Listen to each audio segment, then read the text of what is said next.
Shalom Bapak Ibu Saudara yang dikasihi di dalam Tuhan Yesus Kristus. Hari ini tanggal 1 Agustus 2021. Kita terus mengucap syukur karena sudah 8 bulan Tuhan Yesus menyertai kita sepanjang 2021 dan sepanjang usia kita. Bapak Ibu, saya percaya dan yakin apapun keadaan kita, marilah terus kita mengucap syukur, menyatakan Tuhan Yesus baik dalam kehidupan kita. Bapak Ibu Saudara yang dikasihi di dalam Tuhan Yesus Kristus, pagi hari ini pelayan firman Bapak Pendeta Renaldo Panggabean dan diikuti dengan perjamuan kudus. Baiklah Bapak Ibu Saudara sekalian, dipersilahkan untuk menyiapkan roti dan anggur untuk mengikuti perjamuan kudus bersama. Untuk diketahui, selama 2 bulan, di bulan Agustus dan September 2021, Gereja Rasuli Indonesia Jemaat Berkat mengangkat tema keluarga sepanjang 2 bulan ini. Baiklah, saya mengundang seluruh keluarga daripada Bapak Ibu Saudara sekalian untuk bersama-sama mengikuti ibadah dan perjamuan kudus. Sebelum kita memulai ibadah kita pada pagi hari ini, mari kita bersatu di dalam doa. Tuhan Yesus, terima kasih banyak Tuhan, sepanjang tahun 2021 sampai sekarang di bulan ke-8 kami terus merasakan kebaikan Tuhan dalam kehidupan kami. Sudah hampir 2 tahun pandemi ini kami rasakan. Ada suka, ada duka, ada sakit, ada kesembuhan, ada kesusahan, maupun ada sukacita yang kami rasakan. Terima kasih banyak Tuhan. Kami terus merasakan penyertaan Tuhan dalam kehidupan kami. Kami terus mau menyatakan Tuhan Yesus baik dalam kehidupan kami. Pada pagi hari ini Tuhan, Roh Kudus Tuhan menyertai Bapak Pendeta Renaldo Panggabean, menyertai semua penata layan, menyertai kami semua yang berada di rumah masing-masing untuk bersama-sama memuji memuliakan nama Tuhan, menyembah agung nama Tuhan, dan mendengarkan suara Tuhan. Terima kasih banyak Tuhan untuk kesempatan yang baik, kesempatan yang terus Tuhan berikan kepada kami untuk kami memuji memuliakan nama Tuhan. Bapa di dalam sorga, sungguh dengan kerendahan hati, kami mengaku segala dosa dan kesalahan kami. Begitu banyak hal yang kami lakukan mendukakan hati Tuhan. Ampuni kami ya Tuhan. Layakan kami untuk terus dapat memuji, menyembah nama Tuhan. Ajar kami untuk tidak melakukan lagi kesalahan kami. Ajar kami untuk tidak terus mendukakan Engkau ya Bapa. Terima kasih banyak Tuhan atas kasih karunia Tuhan dalam kehidupan kami. Kami akan memulai ibadah ini ya Bapa. Kami akan mengikuti perjamuan kudus bersama. Biarlah Bapa, Roh Kudus Tuhan, tubuhmu, darahmu, menyucikan kehidupan kami, menguatkan langkah hidup kami, dan terus mengingat kebaikan Tuhan, keselamatan yang telah Engkau berikan kepada kami. Terima kasih ya Tuhan, hanya di dalam nama Tuhan Yesus Kristus kami berdoa dan mengucap syukur dan menyerahkan ibadah ini dalam pimpinan Roh Kudus Tuhan. Haleluya, amin.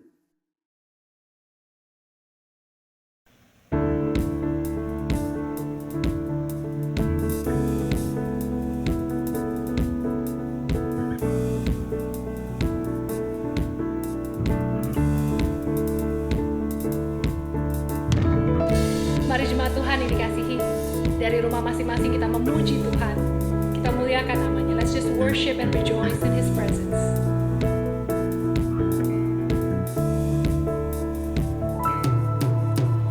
Who am I that you are mindful of me, that you hear me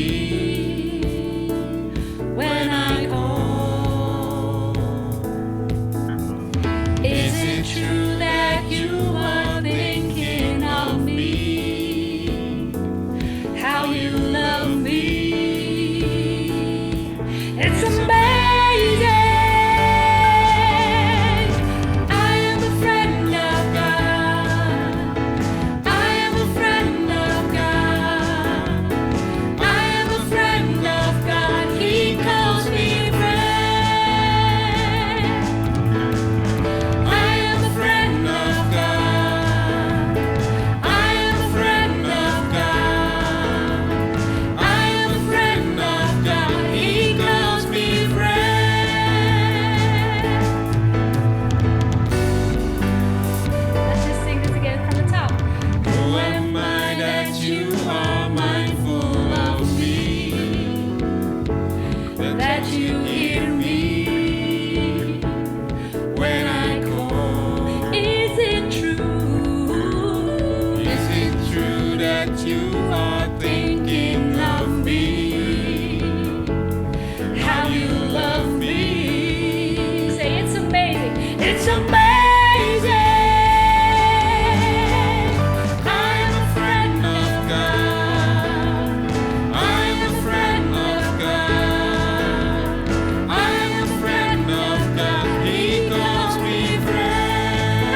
Bapak, Ibu, Saudara yang dikasihi di dalam Tuhan Yesus Kristus, saya undang untuk bangkit berdiri bersama. Kita akan membacakan bacaan bertanggapan yang diambil dari Mazmur 112 ayat 1 sampai dengan 4. Haleluya, berbahagialah orang yang takut akan Tuhan, yang sangat suka kepada segala perintahnya. Anak cucunya akan perkasa di bumi. Angkatan orang benar akan diberkati. Harta dan kekayaan ada dalam rumahnya. Kebajikannya tetap untuk selamanya. Di dalam gelap terbit terang bagi orang benar. Pengasih dan penyayang orang yang adil. Amin. Dipersilahkan duduk kembali.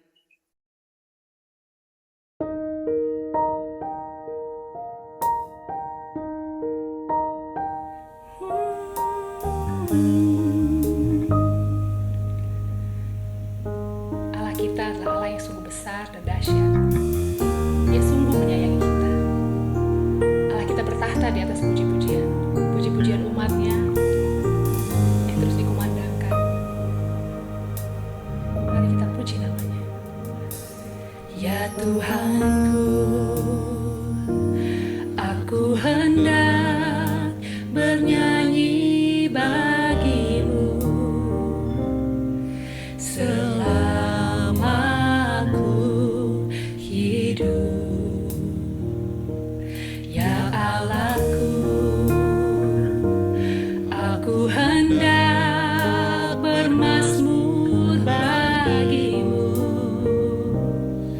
selagi ku ada. Inilah yang ku renungkan setiap waktu.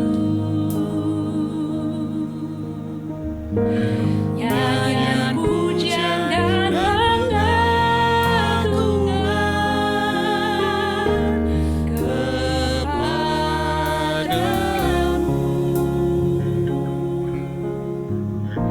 Biarlah manis kau dengar Tuhan, manis kau dengar Tuhan.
Shalom saudara-saudaraku, jemaat Tuhan Yesus yang saya kasihi dimanapun saudara berada. Mulai hari ini kita memasuki bulan keluarga. Jadi di bulan ini dan di bulan depan kita akan merenungkan seputar keluarga. Tentunya keluarga dari anak-anak Allah. Kita mau menggali lagi dari Alkitab apa dan bagaimana cara membangun keluarga dan menjalani kehidupan keluarga yang Tuhan sendiri ajarkan. Sebelum kita merenungkan firman Tuhan, mari kita menundukkan diri dan berdoa. Bapa dalam surga, tiba saatnya saat ini kami mau duduk diam, fokus dan konsentrasi mendengar Tuhan berbicara kepada kami. Roh Kudus pimpin hamba yang penuh dengan kelemahan dan tidak ada apa-apanya ini, supaya boleh menyampaikan nasihat perintah dari Tuhan kepada jemaat Tuhan. Tuhan juga yang memberkati jemaat Tuhan supaya mereka boleh berkonsentrasi, fokus, mendengarkan dengan telinga dan hati mereka akan firman yang akan kau sampaikan hari ini. Dalam nama Yesus kami berdoa, haleluya, amin. Saudara-saudaraku, jika kita mempelajari Alkitab, khususnya Perjanjian Lama, maka kita akan melihat sebagian besar narasinya adalah tentang keluarga. Tuhan bekerja melalui keluarga, dan Allah juga memilih keluarga untuk memenuhi tujuan agungnya. Narasi-narasi tentang keluarga dalam Alkitab juga menggambarkan memang ada isu-isu dan tantangan-tantangan dalam keluarga. Saya percaya bahwa hal tentang keluarga yang diceritakan secara rinci di dalam Alkitab adalah untuk membantu kita memahami bahwa keluarga memanglah tidak sempurna. Setiap keluarga pasti memiliki serangkaian masalah, kesulitan, perjuangan masing-masing. Tetapi keindahannya adalah terlepas dari segudang tantangan dan masalah ini, sebagian besar dari keluarga di dalam narasi Alkitab tetap dapat hidup bersama, saling mengasihi, menopang satu dengan yang lainnya. Sedangkan kitab Perjanjian Baru juga dimulai dengan kelahiran Yesus. Hal ini memberitahu kita bahwa Yesus sendiri lahir dalam sebuah keluarga. Selanjutnya, Perjanjian Baru banyak menjelaskan dengan sangat rinci bagaimana keluarga harus berfungsi. Dia menjabarkan peran yang berbeda dari setiap anggota keluarga. Misalnya peran seorang suami, peran seorang istri, peran orang tua, anak, semuanya disebutkan. Sehingga Tuhan menginginkan supaya secara bersama-sama masing-masing anggota keluarga dapat menjalani keluarga seperti yang Tuhan sendiri rancangkan. Oleh karena itu, saudara-saudaraku yang saya kasih di dalam Tuhan Yesus, jangan lewatkan setiap renungan di ibadah minggu kita. Dengarkan, renungkan, lakukan apa yang akan Tuhan ajarkan tentang bagaimana saudara dan saya membangun keluarga dan menghidupinya. Nah, saudara-saudaraku, pada hari ini kita akan merenungkan tentang membangun generasi yang saleh. Saleh maksud saya di sini adalah generasi yang takut akan Tuhan, tetapi juga cinta akan Tuhan. Supaya apa? Ulangan 6 ayat 3 mengatakan supaya baik keadaanmu dan menerima berkat Tuhan yang sudah Dia janjikan sejak semula. Kita akan merenungkannya dari satu bagian firman Tuhan, yaitu dari Ulangan pasal ke-6, ayatnya yang ke-1 sampai ayat ke-25.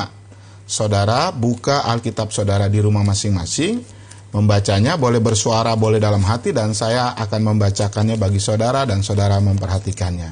Mari kita baca Ulangan 6 ayat 1 sampai dengan 25. Kasih kepada Allah adalah perintah yang utama. Inilah perintah, yakni ketetapan dan peraturan yang aku ajarkan kepadamu atas perintah Tuhan Allahmu, untuk dilakukan di negeri kemana kamu pergi untuk mendudukinya, supaya seumur hidupmu engkau dan anak cucumu takut akan Tuhan Allahmu dan berpegang pada segala ketetapan dan perintahnya yang kusampaikan kepadamu, supaya lanjut umurmu. Ayat 3, maka dengarlah hai orang Israel, lakukanlah itu dengan setia supaya baik keadaanmu, supaya kamu menjadi sangat banyak seperti yang dijanjikan Tuhan, Allah nenek moyangmu kepadamu di satu negeri yang berlimpah-limpah susu dan madunya. Dengarlah hai orang Israel, Tuhan itu Allah kita, Tuhan itu Esa. Kasihilah Tuhan Allahmu dengan segenap hatimu, dengan segenap jiwamu, dan dengan segenap kekuatanmu. Apa yang kuperintahkan kepadamu hari ini haruslah engkau perhatikan. Haruslah engkau mengajarkannya berulang-ulang kepada anakmu dan membicarakannya apabila engkau duduk di rumahmu, apabila engkau sedang dalam perjalanan, apabila engkau sedang berbaring, dan apabila engkau bangun. Haruslah engkau mengingatkannya sebagai tanda pada tanganmu, haruslah itu menjadi lambang di dahimu. Dan haruslah engkau menuliskannya pada tiang pintu rumahmu dan pintu gerbangmu. Maka apabila Tuhan Allahmu telah membawa engkau masuk ke negeri yang dijanjikannya dengan sumpah kepada nenek moyangmu, yakni Abraham, Ishak, dan Yakub, untuk memberikannya kepadamu, kota-kota yang besar dan baik yang tidak kau dirikan, rumah-rumah penuh berisi berbagai-bagai barang baik yang tidak kau isi, sumur-sumur yang tidak kau gali, kebun-kebun anggur dan kebun-kebun zaitun yang tidak kau tanami. Dan apabila engkau sudah makan dan menjadi kenyang, maka berhati-hatilah supaya jangan engkau melupakan Tuhan dan yang telah membawa kamu keluar dari tanah Mesir, dari perbudakan.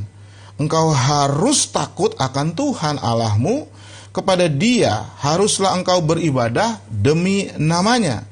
Haruslah engkau bersumpah, janganlah kamu mengikuti Allah lain di antara Allah-Allah bangsa-bangsa di sekelilingmu. Saudara, kita akan loncat ke ayat yang 24. Tuhan Allah kita memerintahkan kepada kita untuk melakukan segala ketetapan ini dan untuk takut akan Tuhan Allah kita supaya senantiasa baik keadaan kita dan supaya Ia membiarkan kita hidup seperti sekarang ini, dan kita akan menjadi benar apabila kita melakukan segenap perintah itu dengan setia di hadapan Tuhan Allah kita, seperti yang diperintahkannya kepada kita. Saudaraku, biasanya kita melihat kesuksesan seseorang dari sebuah atau dari sebuah angkatan generasi atau sebuah keluarga dengan melihat kekayaannya, hartanya, ketenarannya, kesuksesannya, karier, dan lain sebagainya. Tetapi hari ini Tuhan mengajarkan bahwa Tuhan memandang kesuksesan dalam hal hubungan keluarga yang saleh dan penuh kasih. Teks ini tadi yang kita baca memberitahu kita tidak hanya bagaimana cara membesarkan anak-anak, tetapi juga Tuhan memberitahu cucu-cucu, anak dan cucu dikatakan. Jadi pesan ini tidak hanya untuk orang tua, tetapi juga untuk opung-opung, untuk kakek, nenek, eyang. Ya, saudara baca tadi di dalam ayatnya yang kedua. Jadi sebenarnya di dalam hidup ini sebagai orang tua, tujuan dan doa kita seharusnya adalah agar anak-anak kita saleh, kemudian mereka juga membesarkan anak-anak yang saleh, kemudian pada saatnya cucu-cucu kita juga membesarkan anaknya dan keturunannya yang saleh. Dan ini juga sebenarnya prinsip dari nasihat Paulus di dalam kitab Timotius ketika dia ngomong ke Timotius anak rohaninya. Di dalam 2 Timotius 2 ayat 2 Paulus katakan begini, apa yang telah engkau dengar daripadaku di depan banyak saksi, percayakanlah itu kepada orang-orang yang dapat dipercayai. Jadi Paulus katakan kepada Timotius, ajarkan lagi kepada orang lain.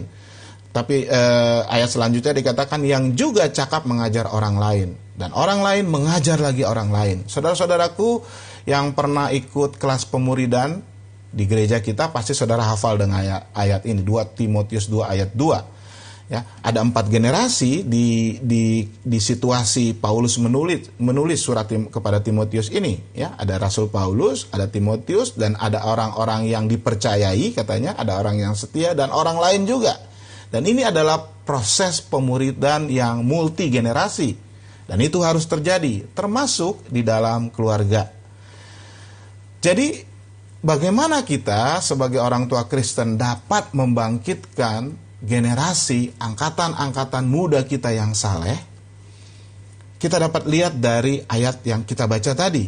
Saudara, konteks dari perikop ini adalah Musa ini lagi di pinggir sungai Yordan, ya, di mana dia mengkhotbahkan Ulangan 6 ini kepada bangsa Israel saat mereka bersiap untuk memasuki tanah Kanaan. Karena di tanah itu mereka akan menghadapi banyak godaan. Mereka akan dikelilingi dengan orang-orang yang kafir, yang menyembah berhala. Saudaraku, di tanah Kanaan ada 2 godaan yang menjadi tantangan bangsa Israel. Yang pertama adalah bangsa kafir, yang dapat menyeret mereka untuk melupakan Tuhan. Yang kedua adalah kemakmuran dari tanah itu. Saudara baca tadi di ayat 10 dan 11. Tuhan tahu 2 hal ini akan menjadi tantangan besar bagi bangsa Israel. Itu sebabnya Allah memberikan peringatan sebelumnya kepada mereka sebelum masuk ke tanah Kanaan. Saudaraku, bukankah dalam hidup kita saat ini juga 2 tantangan itu, godaan itu adalah tantangan yang besar, yaitu kekayaan dan kesuksesan dan pengaruh dari lingkungan kita, dunia ini yang jahat. Dan saudara-saudaraku, Musa mengatakan di ayat ini untuk membangkitkan generasi yang takut akan Tuhan, cinta akan Tuhan, generasi yang saleh, maka orang Israel, termasuk juga kita, harus melakukan 3 hal. Yang pertama, harus mencintai Tuhan dengan sungguh-sungguh. Ayat 4-6. Yang kedua, mengajarkan anak-anakmu dengan tekun. Di situ dikatakan berulang-ulang.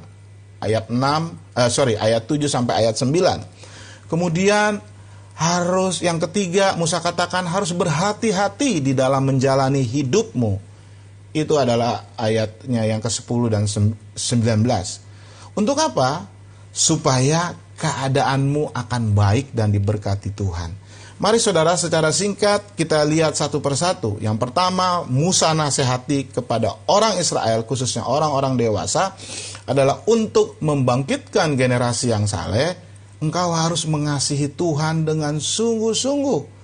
Kita baca di ayat 4, saudara-saudaraku, dikatakan begini. Dengarlah hai Israel, Tuhan itu Allah kita, Tuhan itu Esa.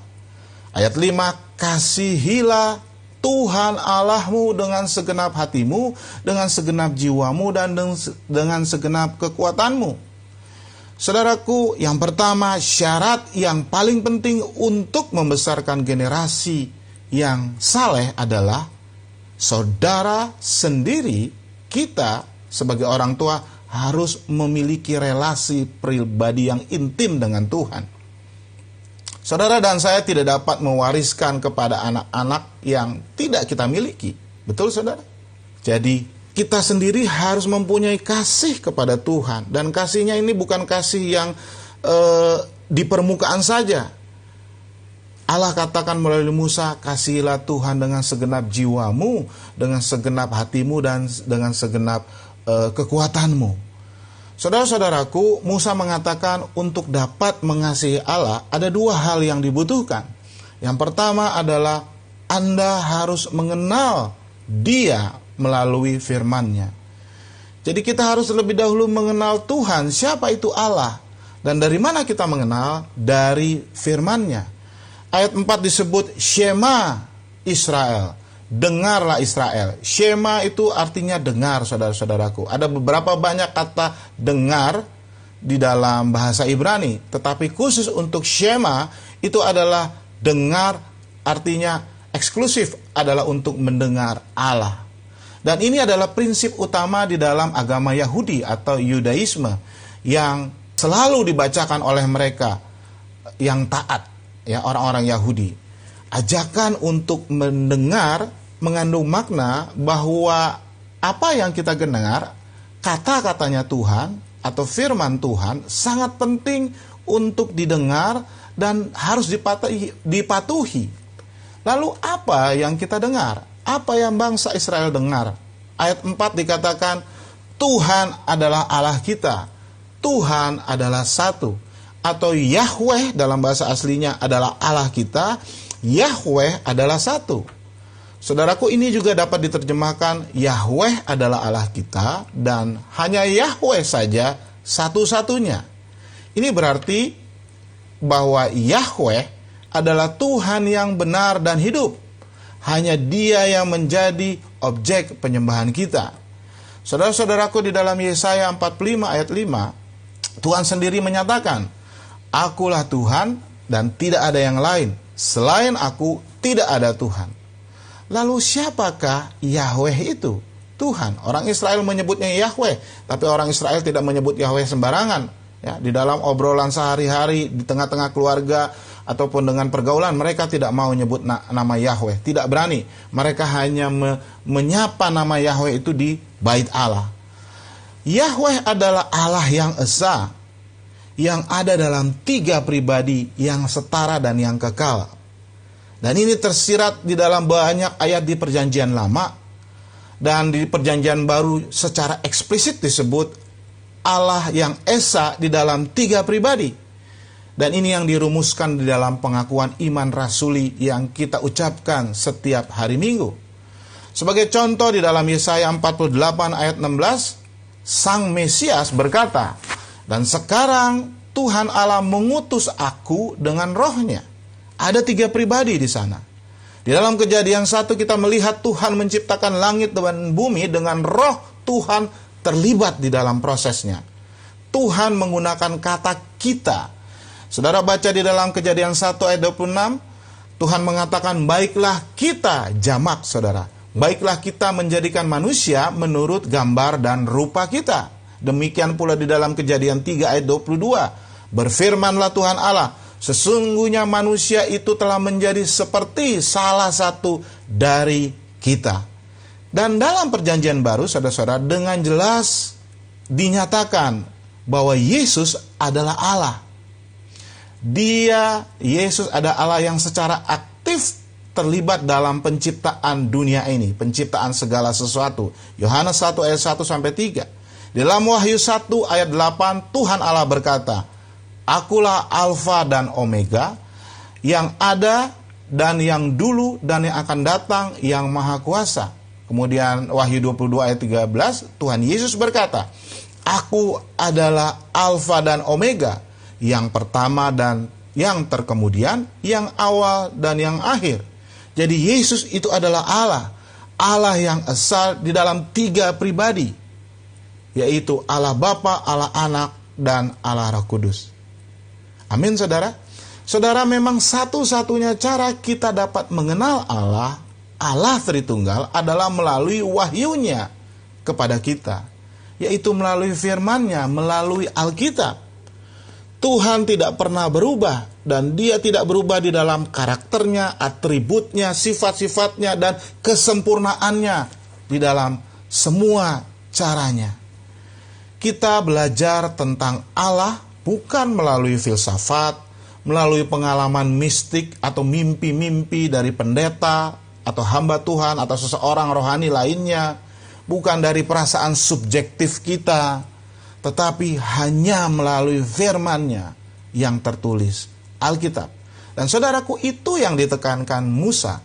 Makanya kita lihat berulang-ulang dari ayat 1, ayat 6 dan seterusnya ada kata perintah, ada kata ketetapan dan peraturan. 3 kata ini menunjuk kepada firman Tuhan.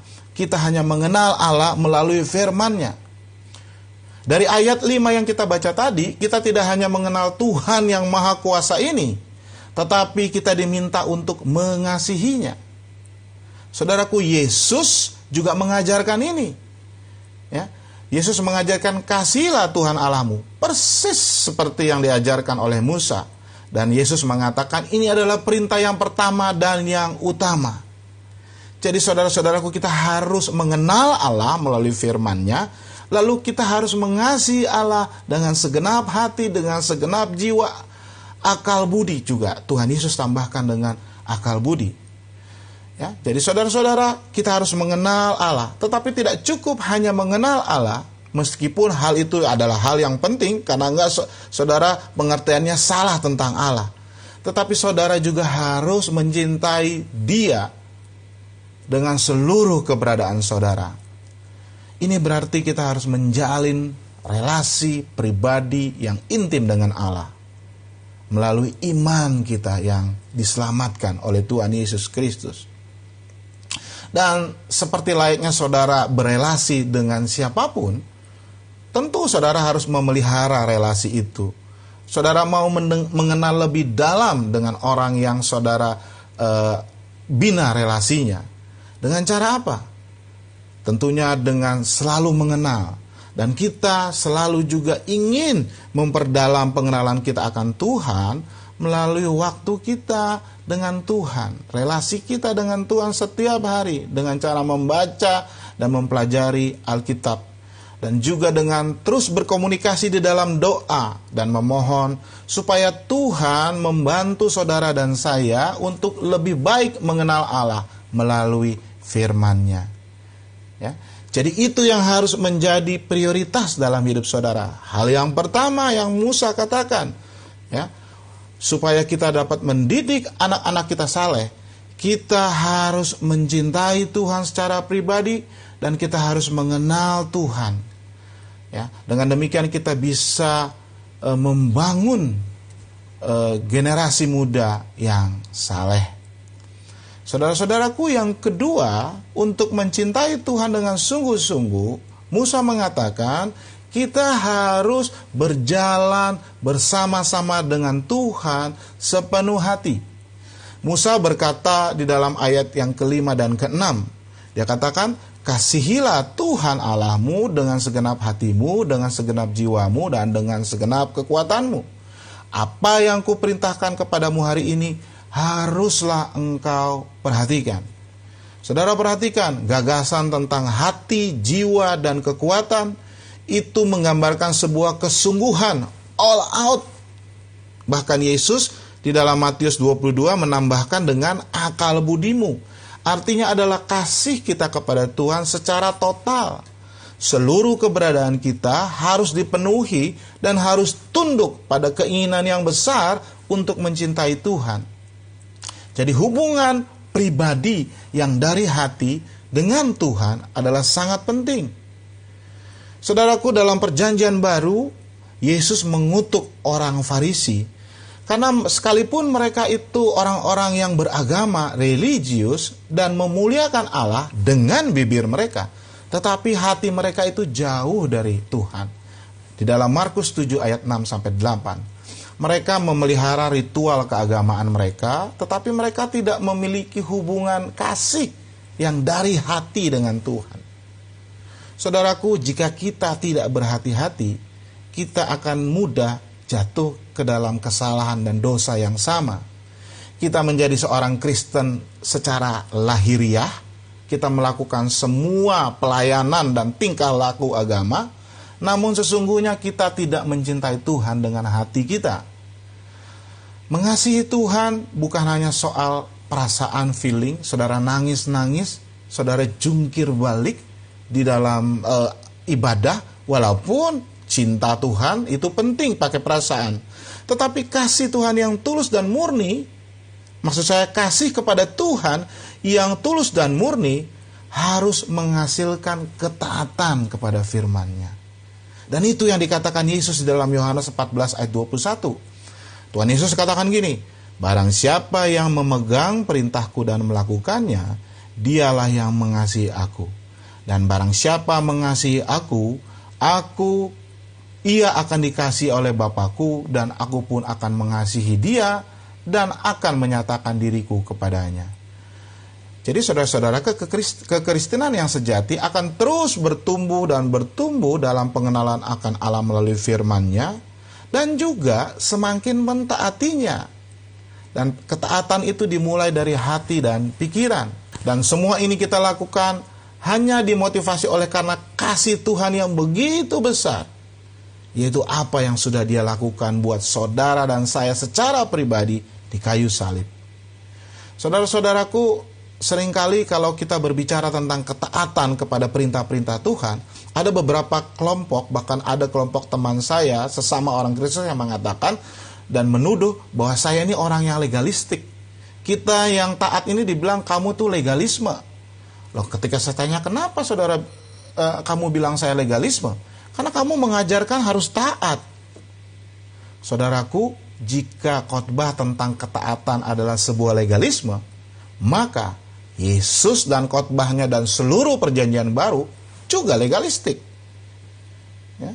Memang saudaraku, pada situasi tertentu, ketaatan kita bisa terjerat di dalam legalistik, yaitu ketika saudara dan saya taat karena sombong supaya dilihat orang lain, sementara hati kita sebenarnya jauh dari Tuhan.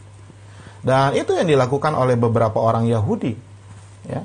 Misalnya saudara-saudaraku, ayat 89 tadi yang diikat di tanganmu dan ditaruh di dahimu, beberapa orang Yahudi mengartikannya secara harafiah. Kita akan lihat itu nanti. Ya. Mereka mengenakan ayat-ayat ini dalam kotak-kotak kecil, lalu ditaruh di jidatnya, ditaruh di tangannya gitu. Ya. Tetapi sesungguhnya mereka sudah melewatkan prinsip penting yang dimaksudkan Tuhan dari ayat itu, yaitu bahwa firman Tuhan sebenarnya artinya diikat tangan, ditempel di dahi, itu harusnya meresap dalam seluruh area kehidupan kita. Dan kita tahu saudara-saudaraku, ketaatan yang hanya lahiriah, yang hanya harafiah, itu menghasilkan sebuah kesalahan yang fatal di dalam Alkitab. Cerita dalam Alkitab. Karena orang-orang Farisi, ya, secara lahiriah mereka mematuhi hukum dan menjalankan agamanya. Tetapi mereka lah yang telah membunuh Mesias mereka sendiri. Dan ini adalah contoh legalistik memang. Tetapi saudara-saudaraku, Yohanes mengatakan di dalam 1 Yohanes 2 ayat 3 dan 4. Dan inilah tandanya bahwa saudara dan saya mengenal Allah. Yaitu, jikalau kita menuruti perintah-perintahnya. Barang siapa berkata aku mengenal dia, tetapi tidak menuruti perintahnya, ia adalah seorang pendusta dan di dalamnya tidak ada kebenaran. Kemudian di dalam 1 Yohanes 5 ayat 3a dia katakan, sebab inilah kasih kepada Allah, yaitu bahwa kita menuruti perintah-perintahnya. Jadi saudaraku, jika kita mengatakan bahwa kita kenal Tuhan, kita mencintai Tuhan, tetapi kita tidak mentaati perintah-perintahnya, Yohanes mengatakan sesungguhnya kita adalah seorang pendusta, pembohong, dan kebenaran tidak ada di dalam kita. Oleh karena itu, saudara-saudaraku, ketaatan harus sungguh-sungguh, harus dimulai dari hati. Hati yang taat itu nanti akan mengoreksi pikiran kita yang berdosa. Karena semua tindakan, semua dosa itu mulai dari hati, saudara-saudaraku. Tuhan Yesus mengatakan di dalam Markus 7 ayat 21-23, sebab dari dalam hati orang timbul segala pikiran yang jahat, percabulan, pencurian, pembunuhan, perzinahan, keserakahan, kejahatan, kelicikan, hawa nafsu, iri hati, hujat, kesombongan, kebebalan. Semua hal-hal jahat ini timbul dari dalam dan menajiskan orang. Jadi inilah cara bagaimana kita membesarkan anak-anak kita di dalam Tuhan. Tingkah laku agama, religiusitas tidak akan berhasil. Tetapi dengan cara Anda harus berjalan bersama-sama dengan Tuhan setiap hari, setiap saat. Dan itu dimulai dari hati saudara yang mengasihi Allah. Saudara-saudaraku, anak-anak kita bisa mencium kemunafikan kita. Jika saudara sering marah-marah dan membentak anak saudara di rumah, kemudian saudara pada saat hari Minggu saudara pergi ke gereja memasang wajah holy Kristen, mungkin saudara, anak-anak saudara akan melihat dan menyimpulkan, kalau Kristen kayak gitu ya saya nggak mau lah jadi anak Kristen. Betul saudara? Ya. Jika anak-anak saudara melihat saudara membentak istri atau suami saudara, atau berantem, saling berteriak, dan tidak menyelesaikan konflik saudara dan pasangan saudara secara saleh, secara kebenaran, lalu kemudian hari Minggunya saudara pergi ke gereja dan saudara perlihatkan bahwa saudara sebagai sebuah keluarga Kristen yang teladan, Jangan-jangan dalam hatinya anak-anak saudara menyimpulkan bahwa kekristenan sebenarnya hanya sebuah permainan agama dan tidak mempengaruhi kehidupan papa dan mama saya. Saudara-saudaraku, saya tidak sedang mengatakan bahwa saudara harus hidup kudus, saudara harus hidup sempurna. Tidak. Tetapi yang ingin saya katakan adalah bahwa ketika Anda kehilangan kesabaran, ya, saudara marah atau saudara tidak bisa menunjukkan buah roh yang Tuhan ajarkan di dalam Galatia 5 ayat 22-23 kepada keluarga Anda atau kepada orang lain, dan itu disaksikan oleh anak-anak Anda, walaupun saudara mungkin kelepasan, ya, saudara tidak mengingininya, maka saudara perlu segera ingat dan sadar dan bertobat. Saudara minta maaf kepada pihak yang lain yang saudara bertikai, atau mungkin kepada Anda, anak Anda. Saudara akui dosa Anda di hadapan Tuhan dan meminta pengampunan. Dan ini tentu akan menunjukkan kepada anak-anak saudara seperti apa sih berjalan bersama Tuhan yang sesungguhnya. Ya. Jadi saudara-saudaraku, jika Anda ingin mengajar anak-anak Anda untuk mengikuti Tuhan, Anda harus mengasihi Tuhan dengan sungguh-sungguh. Firman-Nya harus ada di dalam hati saudara. Saudara harus berdoa terus-menerus agar saudara tidak kehilangan kasih yang mula-mula kepada Yesus Kristus. Dan jika anak-anak Anda melihat Anda berjalan bersama Tuhan dengan sungguh-sungguh dari hati setiap hari, dan saudara mencintai firman-Nya dan menerapkannya dalam hidup saudara, dan bertumbuh di dalam buah roh yang ada di dalam Galatia 5 ayat 22-23, maka percayalah, cinta Anda kepada Tuhan akan nular kepada anak-anak saudara. Jadi saudara-saudaraku, itu adalah inti atau fondasi untuk membesarkan generasi yang saleh, generasi yang takut akan Tuhan, yang pertama yang diajarkan Musa. Lalu hal yang kedua, saudara-saudaraku, yang diajarkan Musa untuk membangkitkan generasi yang saleh adalah dengan mengajarkan anak-anakmu dengan tekun. Di dalam ayat 7 dikatakan berulang-ulang. Mari saudara kita baca pasal yang ke-7. Dikatakan, haruslah engkau mengajarkannya berulang-ulang kepada anakmu dan membicarakannya apabila engkau duduk di rumahmu, apabila engkau sedang dalam perjalanan, apabila engkau berbaring, atau apabila engkau bangun. Jadi intinya adalah kita diminta untuk mengajar anak-anak kita dengan tekun. Artinya serius, intens. Ya, Alkitab kita tadi menggunakan kata berulang-ulang. Saudara-saudaraku, kata berulang-ulang di dalam bahasa Ibrani itu digunakan kata shanan, yang secara harafiah berarti menajamkan atau mengasah. Ya, ibarat pisau, saudara-saudaraku, itu harus diasah terus-menerus supaya tajam. Nggak bisa cuma sekali goyang saja, sekali geser saja, tapi terus-menerus. Dan inilah yang dimaksudkan sebenarnya dengan berulang-ulang dari kata aslinya. Bahwa saudara harus terus-menerus mengajar sehingga pengajaran saudara itu bisa penetrasi, menembus ke dalam hati dan pikiran anak saudara secara mendalam, sehingga akhirnya boleh mentransformasi, merubah hidup mereka. Ya, jadi saudara-saudaraku, kita harus mengajarnya berulang-ulang. Dan Alkitab mengatakan ketika engkau duduk dan dalam perjalanan, kemudian berbaring atau bangun. Saudara-saudaraku, di dalam sastra Ibrani, kalau ada dua kata yang berlawanan dipadukan, itu maksudnya adalah mencakup seluruh kegiatan.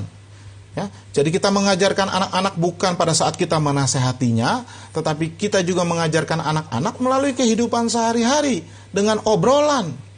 Ya, ketika kita cuma berdua sama anak-anak, apalagi di masa pandemi ini, saudara-saudara, saya percaya Tuhan sedang mengembalikan pengajaran kepada anak-anak, kepada orang tuanya. Karena anak-anak tidak lagi ke sekolah, tidak lagi ke tempat les, tidak lagi ke sekolah minggu, ya, tetapi mereka lebih banyak di rumah. Dan itu berarti Tuhan ingin mengingatkan kembali, di rumahlah, oleh orang tualah, ayah dan ibu, anak-anak itu harus diajarkan kebenaran sehingga mereka boleh menjadi anak yang takut akan Tuhan dan saleh. Dan itu harus meliputi semua kehidupan kita. Dikatakan di situ, apabila engkau sedang dalam perjalanan. Ini menyiratkan bahwa kita mengajar anak-anak kita ketika kita pergi bersama. Ya, mungkin kita pergi ke Indomaret. Ya, sekarang kita cuma pergi kan ke grocery aja. Kita nggak bisa pergi kemana-mana. Ya. Kalau ada terjadi sesuatu di Indomaret, ya, saudara harus mengajarkan kepada anak, oh ini nggak baik, oh ini yang baik. Ya, orang itu seharusnya tidak marah kepada kasirnya, ya kan? Kasirnya itu nggak sengaja, seperti itu. Jadi setiap peristiwa yang saudara alami bersama dengan anak saudara itu bisa menjadi sebuah momen pengajaran kepada anak saudara tentang apa yang dunia lakukan dan apa yang seharusnya kita anak-anak Allah lakukan.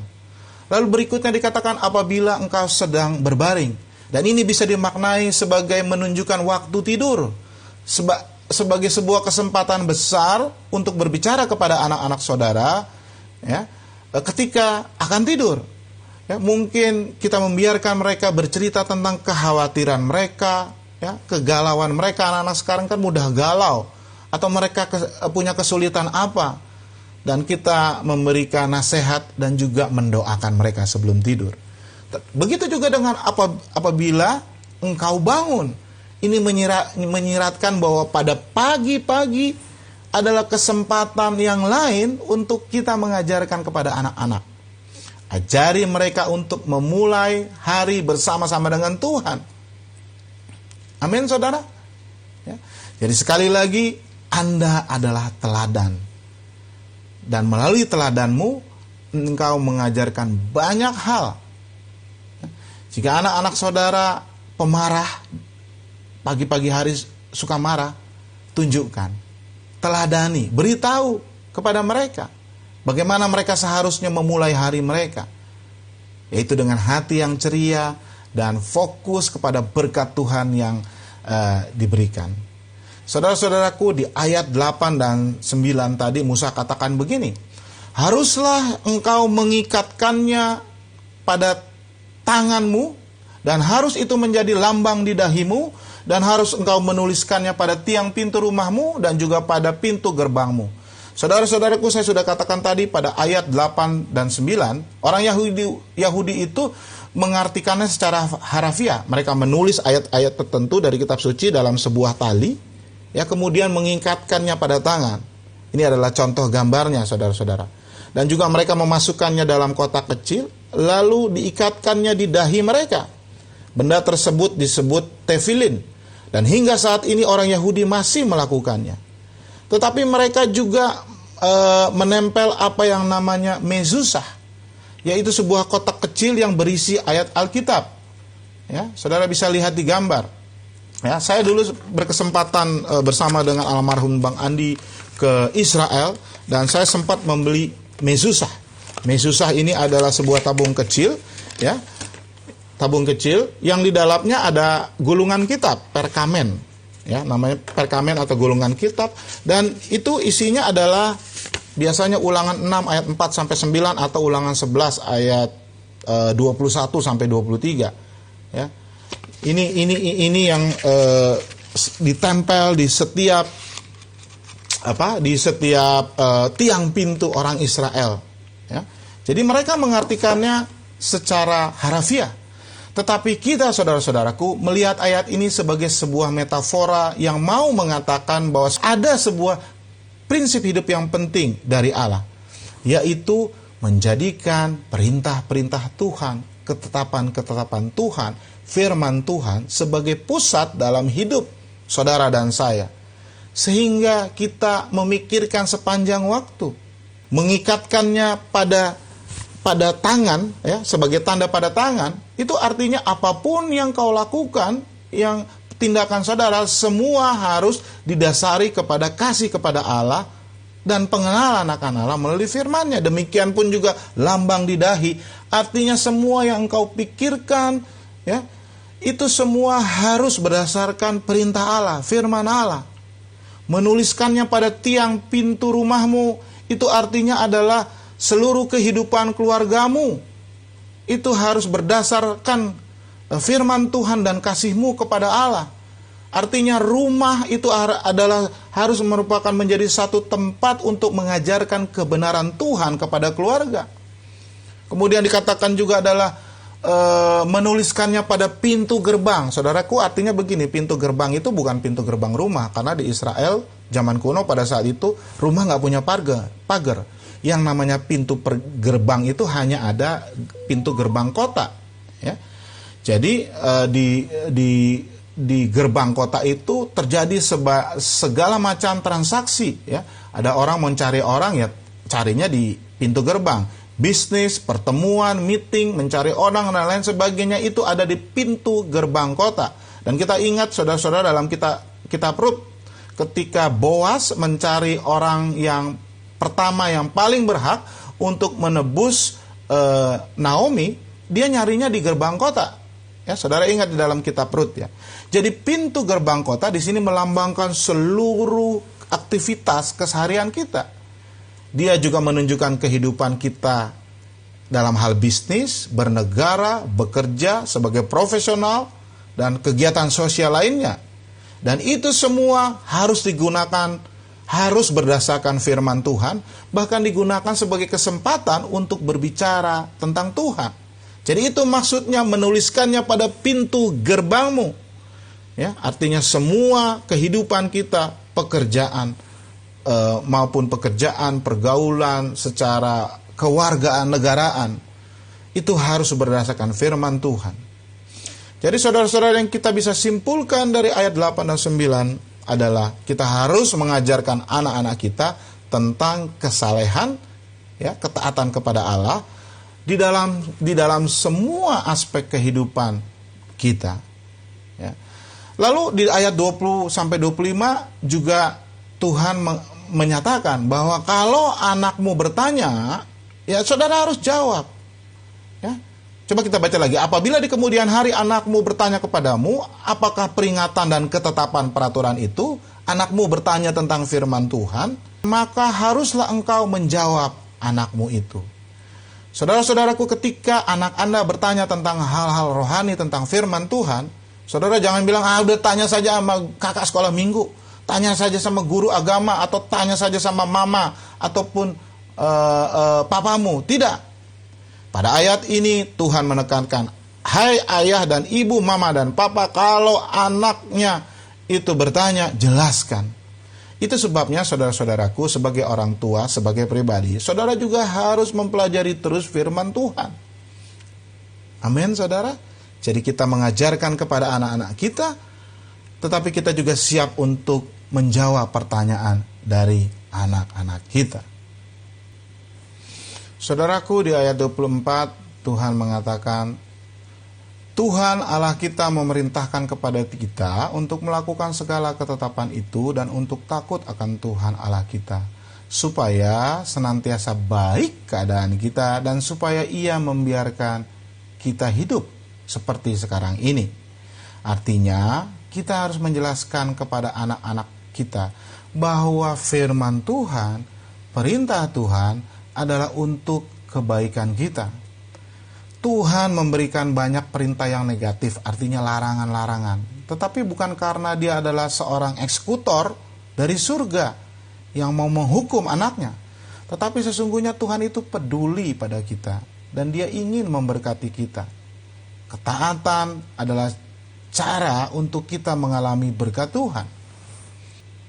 Jadi yang kedua, saudara-saudaraku, untuk membangkitkan generasi yang saleh dan cinta Tuhan dengan sepenuh hati, saudara harus mengajarkan anak-anak saudara dengan rajin dan tekun.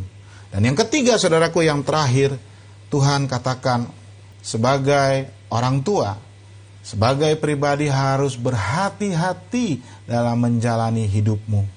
Musa memperingatkan bahaya spiritual atau rohani yang akan dihadapi bangsa Israel ketika mereka akan masuk di Kanaan.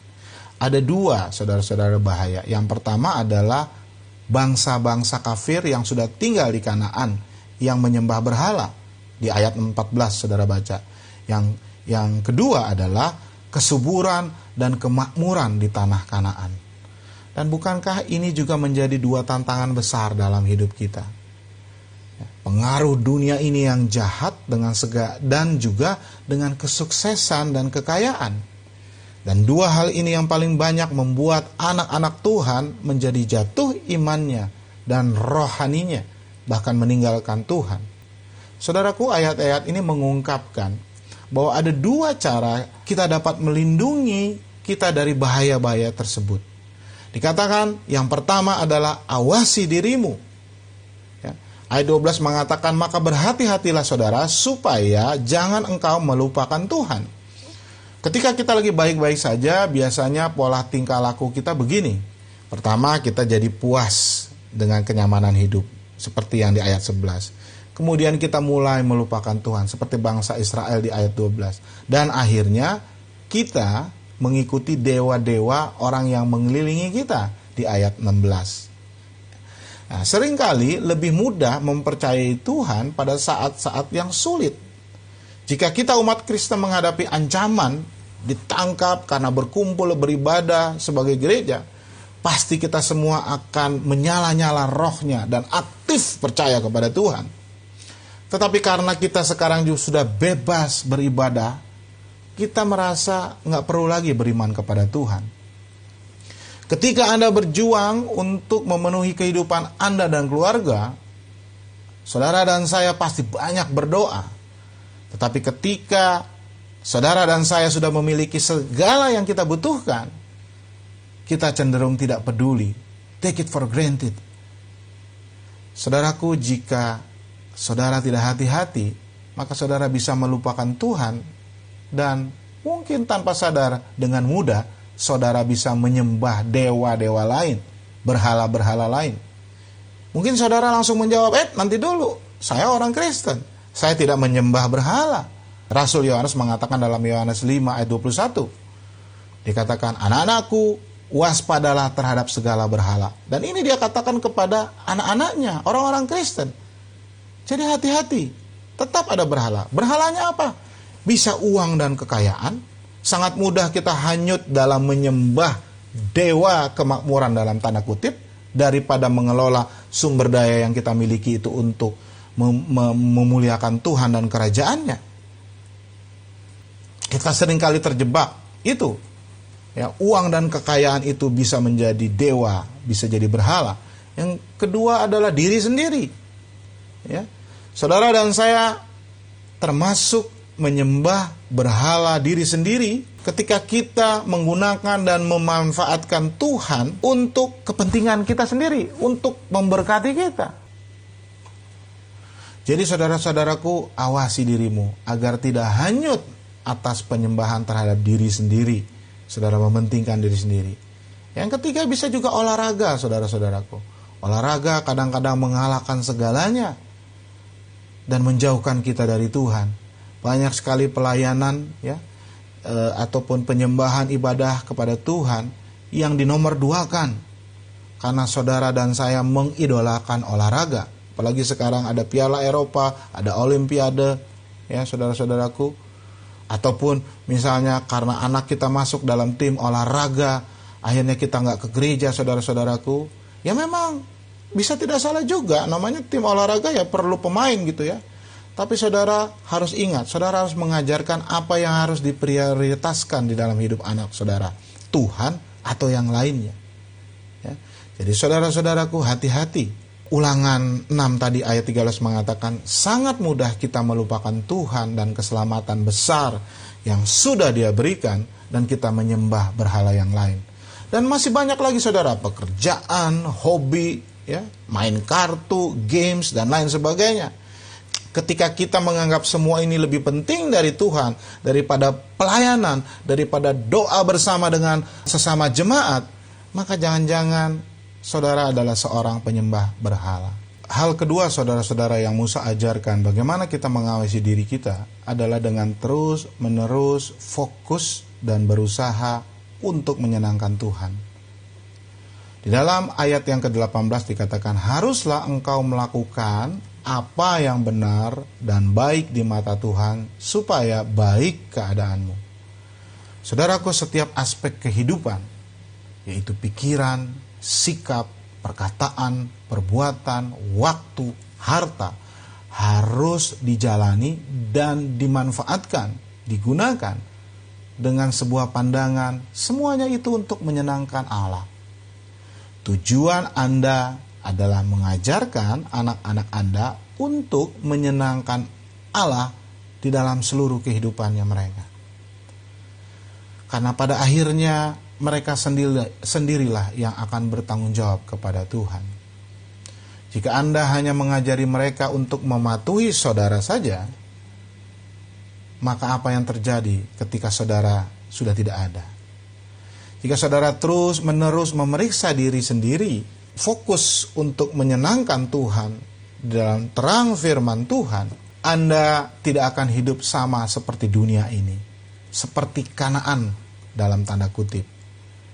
Artinya kita berbeda dengan dunia ini. Kita tidak akan mencari hal-hal seperti yang orang dunia cari, hanya untuk dinikmati dan dihabiskan dalam hidup kita. Anak-anak kita akan melihat dengan jelas kasih kita kepada Tuhan, dan mereka akan selalu ingin mengikuti Allah juga. Saudara-saudaraku, sebagai penutup, ada seorang pengkhotbah yang lahir di New England, Amerika Serikat pada tahun 1703. Dia adalah seorang teolog, seorang rektor, namanya Jonathan Edwards. Dia meninggal pada tahun 1758. Dan istrinya Sarah Edwards adalah juga seorang pelayan Tuhan. Kemudian beberapa ratus tahun berikutnya, pada tahun 1900, ada orang yang meneliti tentang keluarga, keturunan dari Jonathan Edwards. Dan ternyata hasil penelitiannya adalah dari semua keturunan Edwards sampai di saat diteliti, lebih dari 100 keturunannya menjadi pendeta, misionaris, bahkan teolog. 13 jadi rektor universitas. 65 orang jadi profesor di perguruan tinggi. Lebih dari 100 menjadi pengacara dan hakim. Lebih dari 60 jadi dokter. Lebih dari ada 86 orang jadi senator di negara bagian di Amerika Serikat. 3 jadi gubernur, 3 jadi anggota kongres, 1 jadi pengawasan keuangan Amerika Serikat, dan ada 1 keturunannya menjadi wakil presiden Amerika Serikat. Begitu berhasilnya dia mendidik keturunannya, generasi berikutnya, sehingga boleh menjadi orang-orang yang hebat. Saudaraku, memang kita belum tentu akan meninggalkan legacy warisan yang sedemikian mengesankannya seperti dari Jonathan Edwards.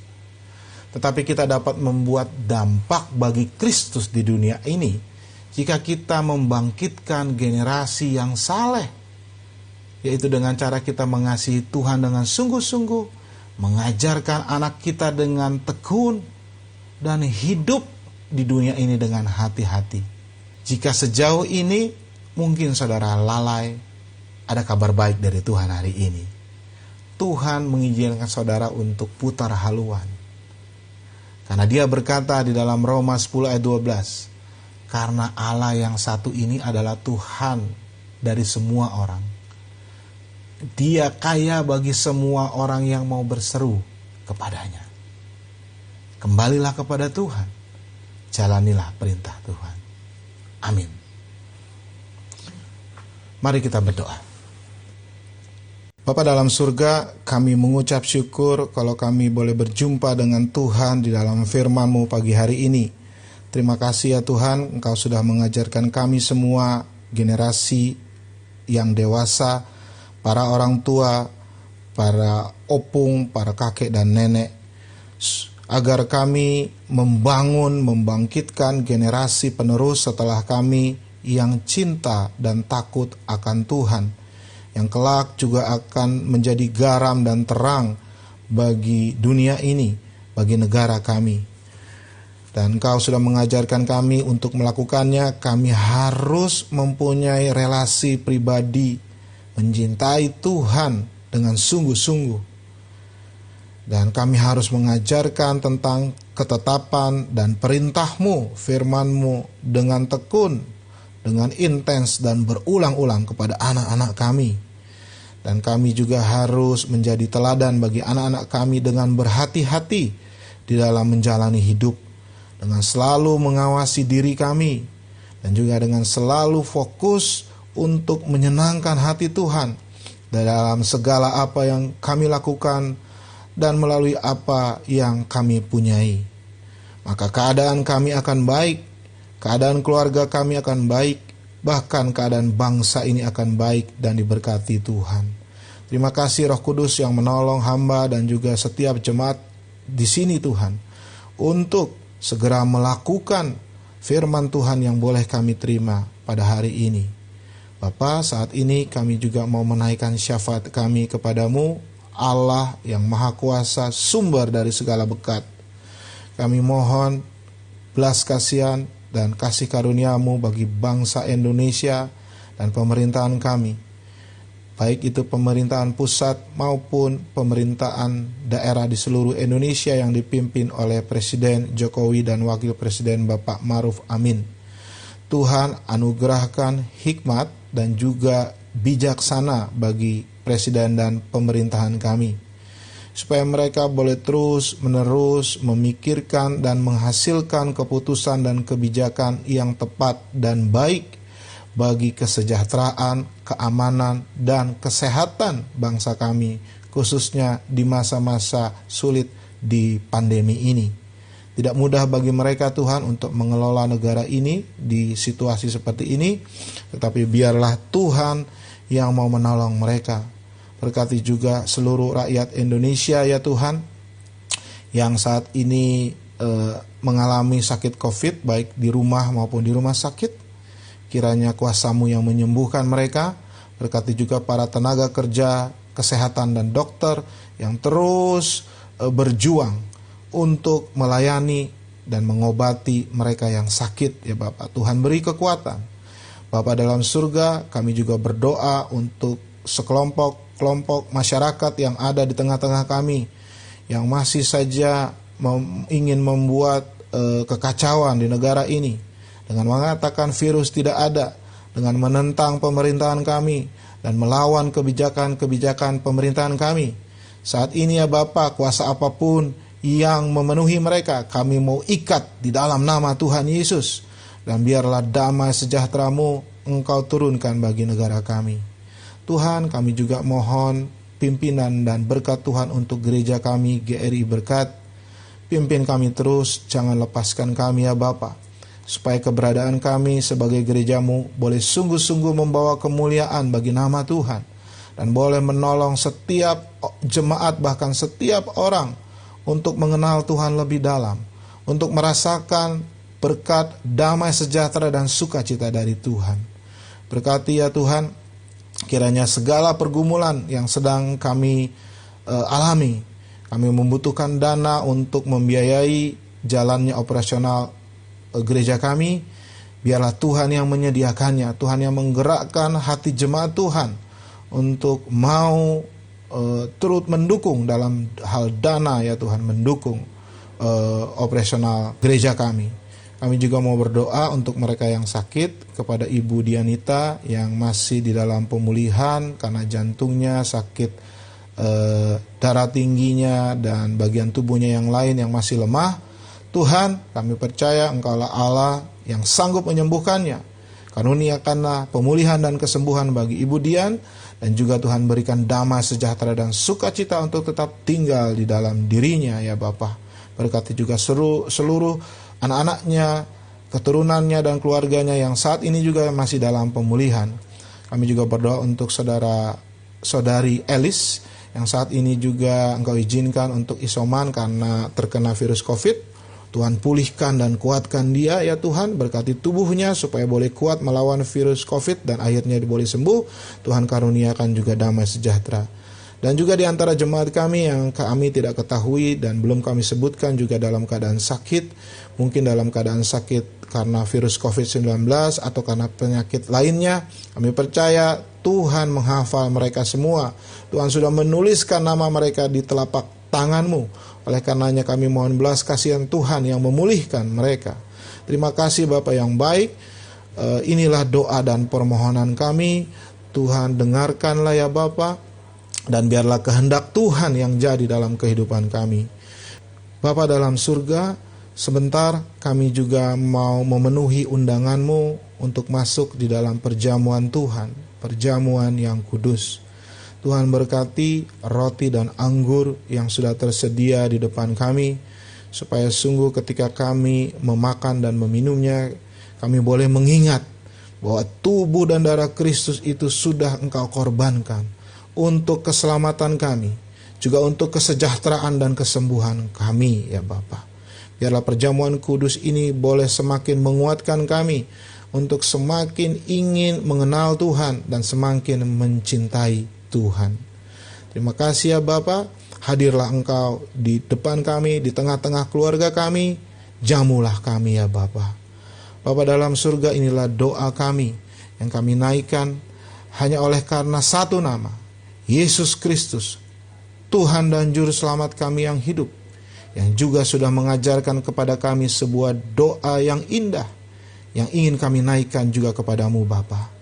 Bapa kami yang di surga, dikuduskanlah namamu, datanglah kerajaan-Mu, jadilah kehendak-Mu di bumi seperti di surga. Berikanlah kami pada hari ini makanan kami yang secukupnya, dan ampunilah kami akan kesalahan kami seperti kami juga mengampuni orang yang bersalah kepada kami. Dan janganlah bawa kami masuk ke dalam pencobaan, tetapi lepaskanlah kami daripada yang jahat. Karena Engkau yang punya kerajaan dan kuasa dan kemuliaan sampai selama-lamanya. Amin. Saudara-saudaraku, perjamuan kudus ini adalah untuk saudara yang sudah menerima Yesus Kristus sebagai Tuhan dan Juru Selamat pribadinya. Saya beri kesempatan saudara untuk berdoa dan bersaat teduh untuk mempersiapkan diri masuk di dalam meja perjamuan Tuhan. Dan sementara itu, pemimpin pujian dan pemuji akan menaikkan pujiannya kepada Tuhan.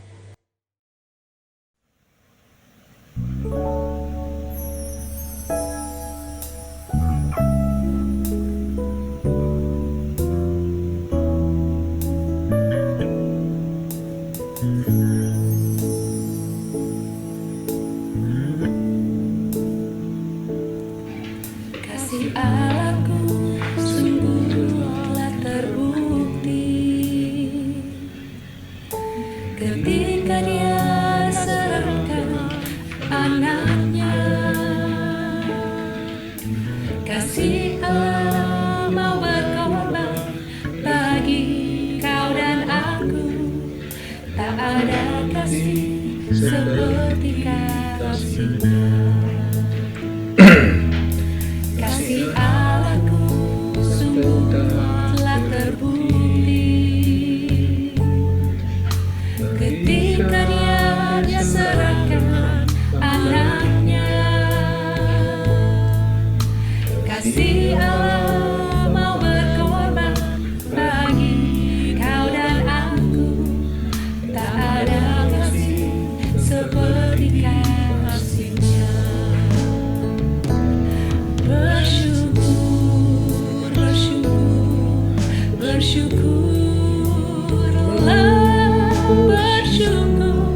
karena kasih setiamu. Ku sembah dan ku sembah selama hidupku. Ku sembah kau.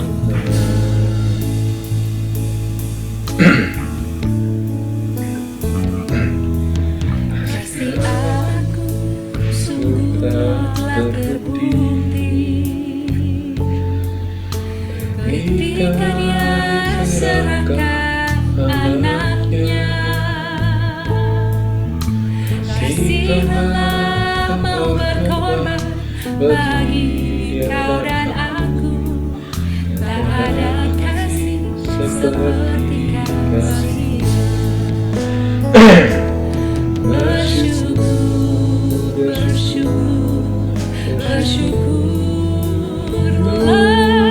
Bersyukur karena kasih setiamu.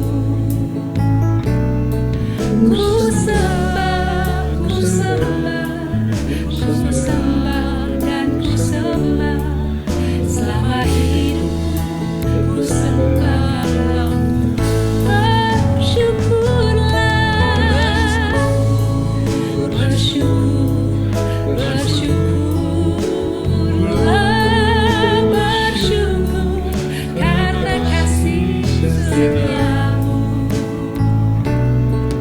Ku sembah, ku sembah, ku sembah dan ku sembah selama hidupku. Ku sembah Ku sembah, ku sembah, ku sembah dan ku sembah selama hidupku. Ku sembah selama hidupku. Ku sembah Kau Tuhan. Selama hidupku ku sembah Kau Tuhan.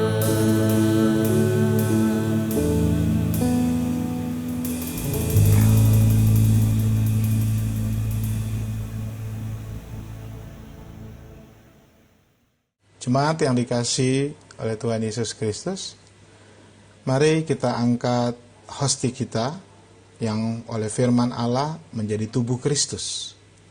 Saudara yang di hostinya ada firman Tuhan, boleh merenungkannya. Itu adalah firman Tuhan bagi saudara hari ini. Saya mendapat dari Filipi 4 ayat 13, yaitu segala perkara dapat kutanggung di dalam Dia yang memberi kekuatan kepadaku. Saudara boleh dengan sikap sempurna ataupun saudara berdiri, bangkit berdiri di tempat saudara masing-masing, dan kita akan memulai perjamuan kita. Mari kita angkat tubuh Kristus, tanda kita meninggikan Dia di dalam hidup kita. Dan Yesus berkata, sebab apa yang telah kuteruskan kepadamu telah aku terima dari Tuhan, yaitu bahwa Tuhan Yesus pada malam waktu Ia diserahkan, mengambil roti dan sesudah itu Ia mengucap syukur atasnya. Ia memecah-mecahkannya dan berkata, inilah tubuhku yang diserahkan bagimu, perbuatlah ini menjadi peringatan akan aku. Saudara percaya ini adalah tubuh Kristus? Karena iman dan percayamu kepada tubuh Kristus, makanlah dengan penuh ucapan syukur. Makanlah di dalam nama Tuhan Yesus.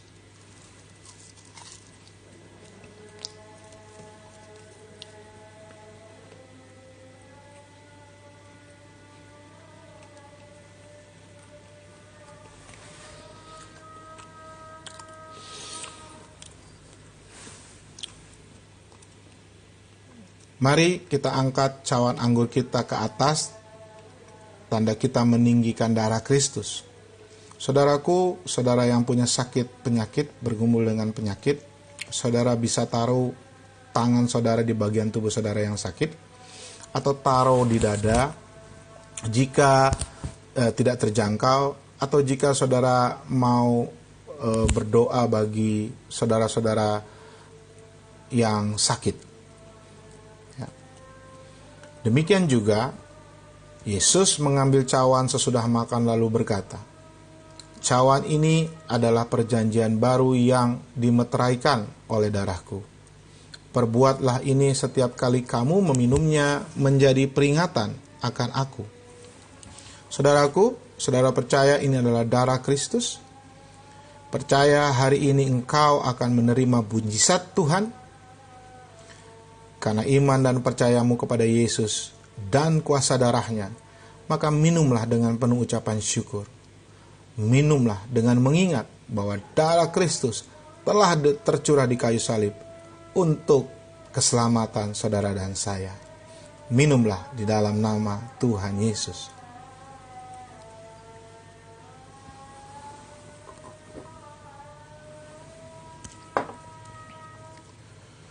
Sebab setiap kali kamu makan roti ini dan minum dari cawan ini, kamu memberitakan kematian Tuhan sampai Ia datang. Amin. Kami memuji kebesaran-Mu.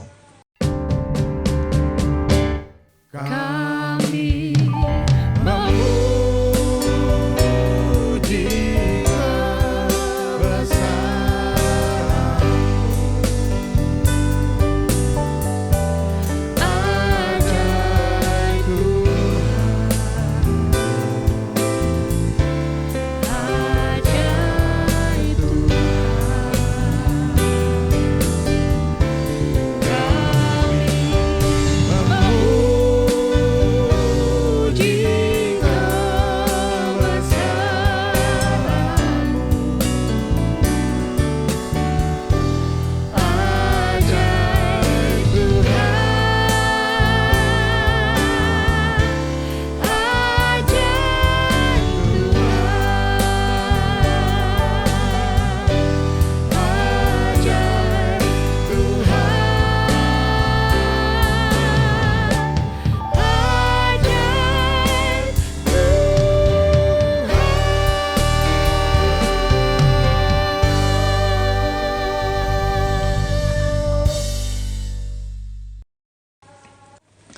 Haleluya, kami terima perjamuan kudus ini dengan ucapan syukur. Kami terima mujizat itu dengan iman. Yang sudah diberkati Tuhan, mari sama-sama katakan, amin. Puji Tuhan. Dengan tetap bangkit berdiri, mari bersama dengan semua umat Allah di sepanjang abad dan di segala tempat, kita mengucapkan pengakuan iman kita dengan mengucapkan pengakuan iman rasuli. Aku percaya kepada Allah, Bapa yang Maha Kuasa, Khalik langit dan bumi, dan kepada Yesus Kristus anaknya yang tunggal Tuhan kita, yang dikandung dari Roh Kudus, lahir dari anak darah Maria, yang menderita sengsara di pemerintahan Pontius Pilatus, disalibkan, mati dan dikuburkan, turun ke dalam kerajaan maut. Pada hari yang ketiga, bangkit pula dari antara orang mati, naik ke surga, duduk di sebelah kanan Allah, Bapa yang Maha Kuasa. Dan dari sana ia akan datang untuk menghakimi orang yang hidup dan yang mati. Aku percaya kepada Roh Kudus, gereja yang kudus dan am, persekutuan orang kudus, pengampunan dosa, kebangkitan orang mati, dan hidup yang kekal. Amin. Silakan duduk, saudara-saudaraku. Saudaraku, tiba saatnya kita mau menyembah Tuhan dengan memberikan persembahan. Bawalah persembahanmu yang terbaik bagi Tuhan sebagai ucapan syukur. Bawalah persembahan persepuluhanmu dan persembahan kasihmu untuk mendukung pelayanan pekerjaan Tuhan di gereja ini. Saudara boleh mentransfernya pada nomor rekening dan QR code yang ada di layar saudara. Tuhan berkata, diberkatilah orang yang memberi dengan sukacita. Selamat memberi, Tuhan memberkati.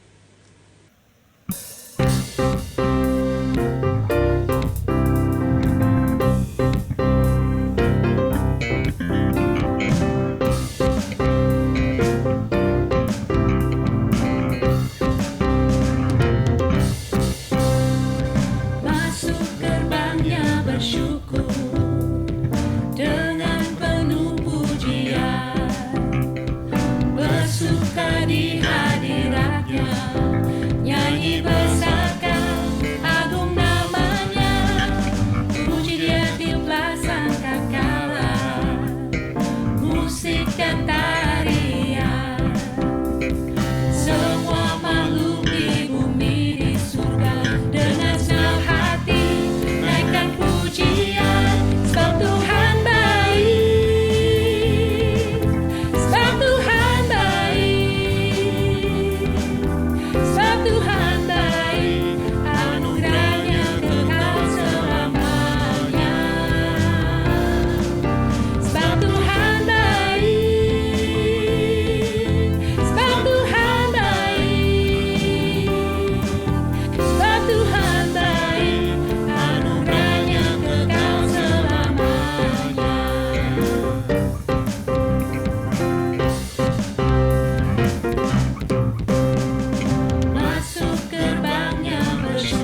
Jemaat yang kasih dalam Tuhan Yesus, kita sudah di ujung ibadah kita. Kembalilah ke kehidupan masing-masing. Ingatlah firman Tuhan hari ini, khususnya bagi saudara-saudara yang sudah menjadi orang tua, papa, mama, maupun opung, kakek, nenek, tetapi juga semua yang dewasa, yang di keluarganya ada anak-anak muda, dan lakukanlah firman Tuhan hari ini. Jalanilah dengan berkat dari Tuhan. Arahkan hatimu kepada Tuhan, terima dan aminkan berkat Tuhan. Tuhan memberkati engkau dan melindungi engkau. Tuhan menyinari engkau dengan wajah-Nya dan memberi engkau kasih karunia. Tuhan menghadapkan wajah-Nya kepadamu dan memberi engkau damai sejahtera. Kasih, rahmat dan damai sejahtera dari Allah Bapa dan Tuhan kita Yesus Kristus, serta kekuatan dan penghiburan dari Roh Kudus, kiranya menyertai engkau sekalian dari sekarang ini sampai Tuhan Yesus datang kembali, bahkan sampai selama-lamanya. Amin. Terima kasih ya Bapa, ya Yesus,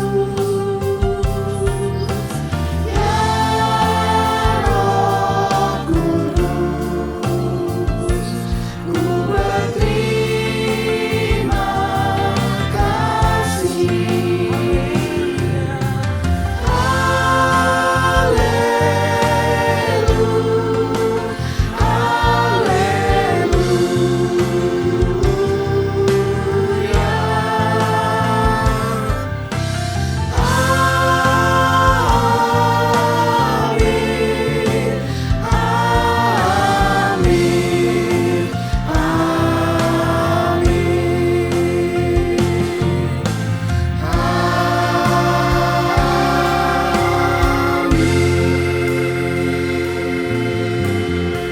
Selamat hari Minggu, Shalom, Tuhan memberkati.